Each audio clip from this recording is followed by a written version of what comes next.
भाजपने घराणेशाहीचा एक आरोप केला जातोय प्रश्नच नाही. म्हणजे गायकवाड परिवार सुद्धा खूप मोठा परिवार आहे आणि एखादा पक्षासारखा हा परिवार आहे. मोठी ताकद आहे.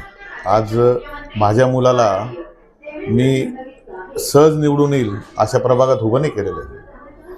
जिथे कोणी उभं राहायला तयार होत नाही. भारतीय जनता पार्टीचा आजपर्यंत तिथं कधी कोणी निवडून आलेला नाही आणि जिथे कोणी उभं राहायची हिंमत करत नाही. हेच सन्माननीय दादाभाऊ भुसे मंत्री महोदय यांचा जो प्रभाग म्हटला, तो बालेकिल्ला म्हटला, तो सोयगाव, त्या भागातून मी मुलाला दिलेलं आहे. तर भारतीय जनता पार्टीसाठी एक प्रकारचा तो त्याग आहे आमचा. जिथं कोणी लढायला तयार नाही तिथं आम्ही आहोत. असं कोणी समजायचं नाही की इथे कोणी लढू शकत नाही. जिथे कोणी लढू शकत नाही तिथं लढायला गायकवाड कुटुंब कायम अग्रेसर असतं. हा राजकीय प्रचार आहे. लोकांमध्ये संभ्रम निर्माण करून अशा पद्धतीचं एक षडयंत्राचाच हा एक पार्ट आहे की परिवारात तीन परिवार म्हणजे त्यांनी कार्य केलेलं आहे. आणि दुसरं कोण होतं मग जे बोलतायत त्याचा प्रचार जे करतायत, मग त्यांनी जर तुमचे काका त्या ठिकाणी सरपंच असताना काम केलं असताना त्या प्रभागात का तयार केली नाही, इथंच का केली? कारण इथं ते षडयंत्राचा एक तो हा पार्ट आहे. जो ब्राह्मण वोटर आहे, जो व्यापारी वोटर आहे, त्याला भारतीय जनता पार्टीपासून दूर नेण्यासाठी हे केलेलं एक षडयंत्र आहे. याचा पर्दाफाश पण होईलच लवकरच. बघा, मी आणि माझं कुटुंब हे भारतीय जनता पार्टीशी कायम प्रामाणिक राहिलेलं आहे आणि पार्टी बाहेर बी गेलो, युतीचं मी काम केलं नाही. हा उल्लेख कधीच झाला नाही की मी याच भुसे साहेबांच्या युतीमध्ये त्यांना माझ्यापर्यंत येण्याची गरज पडू दिली नाही. ते उमेदवार झाले आणि त्यांचं माझं बोलणं पण नव्हतं आणि मी त्यावेळेस प्रमुख पदावर होतो. महानगर प्रमुख असताना मी काय त्यांना विचारायला गेलो नाही, त्यांच्याशी काही डील करायला गेलो नाही. मी माझ्या पक्षाच्या कार्यकर्त्यांचा मेळावा घेतला आणि मी युतीच्या कामाला, हे पण जनतेने बघितलेलं आहे. आणि ह्यावेळची गोष्ट अशी होती की आपण भारतीय जनता पार्टी शिवसेनेला जागा असल्याकारणाने भारतीय जनता पार्टीच्या अस्तित्वासाठी कायम लढणारा मी कार्यकर्ता, यांचं काम करून सुद्धा यांनी ज्यांचं एक ज्याला म्हणतो की एक ठरवल्यासारखं की इथं माझ्याशिवाय कुठलाच पक्ष असला नाही पाहिजे, जवळ घेऊन केसाने गळा कापायचा, ही जी वृत्ती माझ्या लक्षात आली. आणि मी तर पहिल्यापासून मी अगदी सुरेश नानांचा कार्यकर्ता राहिलेलो आहे. तेव्हापासून जेव्हा BJP या ठिकाणी मोठा भाऊ म्हणून या मालेगाव शहरात होते, तेव्हापासून मी काम करतोय. आणि माझं ते स्वप्नच आहे की भारतीय जनता पार्टी ही कायम एक नंबर या मालेगाव जशी जगात आहे, देशात आहे, महाराष्ट्रात आहे, तशीच भारतीय जनता पार्टी मालेगावात सुद्धा मोठी असली पाहिजे या मताचा मी. त्याच्यामुळे आणि सगळ्यात वाईट काम जर काही झालं असेल की आमच्या संघाच्या मी संघ स्वयंसेवक आहे, संघाच्या 3 शाखा बंद पाडण्यात आल्या यांच्या कार्यकर्त्यांच्या माध्यमातून किंवा यांच्या इशाऱ्यावरून. यांचं जे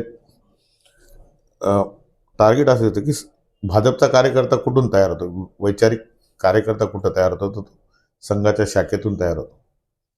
आणि त्या शाखाच बंद पाडण्याचं म्हणजे हे फार मोठं षडयंत्र आहे. त्याच्यात आमचे बरेच लोक बळी पडलेले आहेत, त्याच्यात उमेदवार पण आहे. आणि आम्ही झटतोय आमच्या पार्टीच्या अस्तित्वासाठीच नाही, तर पार्टी तर आज मोठी आहेच, तिला आणखी मोठं करायचं, मालेगावात 1 नंबरवर न्यायचं आहे. आणि ते आम्ही येणाऱ्या 16 तारखेला निश्चित हे उद्दिष्ट आम्ही पूर्ण करू. आणि त्याच्याचबरोबर फायदा असा होणार आहे की आज राज्यात मुख्यमंत्री भारतीय जनता पार्टीचे आहेत, केंद्रात पंतप्रधान भारतीय जनता पार्टीचे आहेत. खूप योजना असतात, पण पार्टी देताना विचार करते की पार्टीला इथं काय मिळालेलं आहे, या शहराने पार्टीला काय दिलं आहे, त्यावेळेस ते होतं. आणि निश्चितपणे हे आता जनतेला कळायला लागलं. आम्ही वारंवार जनतेला सांगितलं, एकदा भारतीय जनता पार्टीच्या हातात सत्ता येऊ द्या, बघा या मालेगाव शहराच्या आम्ही कशा पद्धतीचं याचं सगळं पूर्ण रूप बदलून टाकू. आणि ती क्षमता माझ्यामध्ये आहे. मी एक नगरसेवक असताना सुद्धा याच्यावरूनच लक्ष येतं ना, एक नगरसेवक जो आजपर्यंत कुठल्याही पदावर गेलेला नाही महापालिकेच्या, त्याला पाडण्यासाठी मंत्र्यांचं पूर्ण कुटुंब माझ्या वार्डात येऊन बसलेलं आहे. हे हा एकच अर्थ नाही, पक्ष संपवणे हा एक दृष्टिकोन देतो, तर संपणारच नाही. मी असलो काय नसलो काय, समजा मी याच्यात दुर्दैवाने पडलोय तर त्याच्यात मंत्र्यांचं यश नसेल, पण मंत्र्यांची जी बुद्धी आहे याचं निश्चितपणे ते यश असेल, कारण आम्ही कोंढाणा जिंकणार, पण उदय भानमुळे कदाचित तान्हाजीचा बळी जाऊ शकतो, एवढंच होऊ शकेल. याच्यापेक्षा काही होणार नाही, पण पक्ष मोठा 100% होणार आहे. असं एक शोक आहे आणि त्यांचा असं म्हणणं आहे की मी माझ्या मित्राच्या विरुद्ध उभा आहे. तुम्ही कसं बघायचं? मित्र आहेत, नो डाऊट. याच्यात 16 तारखेनंतर ती मैत्री आणखी कशी राहते हा विषय असेल. आणि मी निवडणुकीकडे अ, खरोखर म्हणजे जेवढे राजकीय लोक आहेत सगळ्यांचीच माझे चांगले संबंध आहेत, मैत्रीचे आहेत. फक्त मतभेद असतात. आता नितीन भाऊंनी जी उमेदवारी केलेली आहे ती कुठून केली ते मात्र माहिती नाही. त्यांनी सांगितलं. आता वास्तविक पाहता त्यांचा रेसिडेंट दिसत नाही, माझा पण नाही आहे, पण माझा कायम हा वाढ राहिलेला आहे. हे माझं रेसिडेंट जरी नसला तरी मी पूर्ण वार्डाला माझं कुटुंब म्हणूनच मी कायम काम केलेलं आहे. नागरिकांची इच्छा होती की मी इकडनंच लढावं. मला 1 नंबरमधून पण नागरिकांची इच्छा होती की मी तिकडे यावं बुवा असं. आणि नितीन भाऊंना जर करायचं होतं तर त्यांचे काका सोयगावचे सरपंच होते. 5 वर्ष त्यांनी चांगलं काम त्या ठिकाणी केलेलं होतं. त्यांनी त्या ठिकाणी इच्छुक म्हणून असलं पाहिजे होतं कदाचित तिथे. आणि भाजपचा सगळ्यात कमजोर प्रभाग तो होता. त्या ठिकाणी त्यांनी वास्तविक आणि तिथे जे आज ते समाज करतायत, ब्राह्मण समाज त्या ठिकाणी सोयगावमध्ये सुद्धा मोठ्या प्रमाणात आहे. तिथेही ते कदाचित यशस्वी होऊ शकले असते. हाच प्रभाग आणि माझीच जागा निवडण्यामागचा त्यांचा काय उद्देश असेल अजून मला कळालेलं नाही. पण जनतेमध्ये थोड्या चर्चा आहेत आणि चर्चेवर आपण भाष्य करणं ते काही योग्य ठरणार नाही. पण एक निश्चित आहे की भारतीय जनता पार्टी, आम्ही काय आज भारतीय जनता पार्टीत काम करत नाही. अनेक वर्षे जेव्हा एक 8-10 लोकांची भारतीय जनता पार्टी होती त्यावेळेस 1-2च कार्यकर्ते होते. त्याला आता म्हटलं जातं सतरंजा उचलणं, त्याच्यापैकी मी एक होतो, युवाचा कार्यकर्ता. त्या काळात आम्ही लोकांपर्यंत जातो, लोक म्हणायचे ही भडबामणांची व्यापाऱ्यांची पार्टी आहे, काय याच्यात तुम्ही अडकता, इथं तुम्हाला भविष्य नाही. म्हणजे जिला फक्त भटबामणांची पार्टी म्हटलं गेलं याचा अर्थ असा की भटबामणांनी व्यापाऱ्यांनी कधी भारतीय जनता पार्टी कमर सोडून मतदान केलेलं नाही.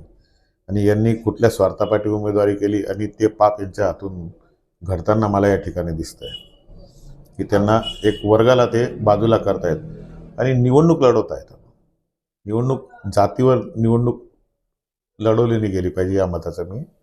आणि त्या पद्धतीचं जे चाललेलं आहे ते खेदजनक आहे निश्चितपणे.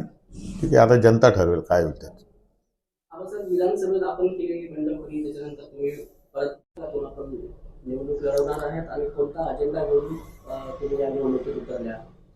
मालेगाव महानगरपालिकेतील प्रभाग क्रमांक 10 मधून भारतीय जनता पार्टीच्या वतीने मी स्वतः भीमा वाडांगे जे आता स्वीकृत नगरसेवक होते त्यांच्या सुविद्य पत्नी आशाताई बडांगे, त्याचबरोबर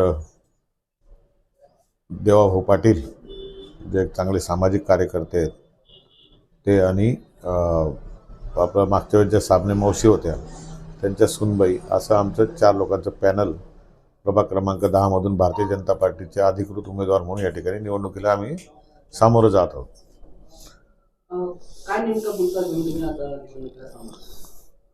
मुद्दा विकासा तर आहेच, विकासाचा मुद्दा तर आहेच, पण त्याचबरोबर ही निवडणूक जवळपास 3 वर्ष उशिराने होते. आणि या 3 वर्षाच्या प्रशासकीय कार्यकाळामध्ये जो काही प्रचंड भ्रष्टाचार या महानगरपालिकेत झालेला आहे तो उकरून आणि संबंधितांना जेलमध्ये कसं टाकता येईल हा तर सगळ्यात प्रमुख मुद्दा असणार आहे. कारण इतका प्रचंड भ्रष्टाचार या 3-4 वर्षाच्या काळामध्ये या मालेगाव महानगरपालिकेत झालेला आहे.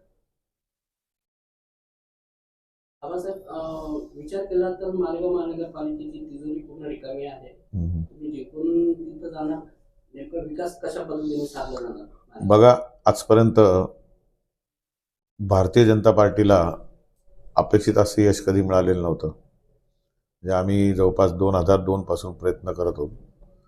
2002ला मी एकटा नगरसेवक झालो, नंतर 1चे 2 झाले, 2चे 4, आणि आता 9 नगरसेवक हे भारतीय जनता पार्टीचे होते. आजची जर आपण परिस्थिती बघितली या 3 वर्षामध्ये, आणि आपलं मालेगावचे नागरिक पण जागरूक आहेत, त्यांनाही कळतं काय चाललं काय नाही चाललं, आणि यावर आम्ही सातत्याने आवाज उठवलेला आहे. आम्ही भूमिगत गटार योजनेला विरोध केलेला होता आणि ज्या शंका आम्हाला होता, आज मात्र काम जर आपण बघितलं तर आमच्या शंका ह्या योग्य होत्या, हे आता सिद्ध होते. अनेक ठिकाणी चेंबर यांचे जे आहेत ते ओसंडून व्हायला लागलेले आहेत. पाणी पाहिजे तसं त्या 6 इंची लाईनमधून जात नाही आणि हेच आम्ही ओरडून सांगत होतो.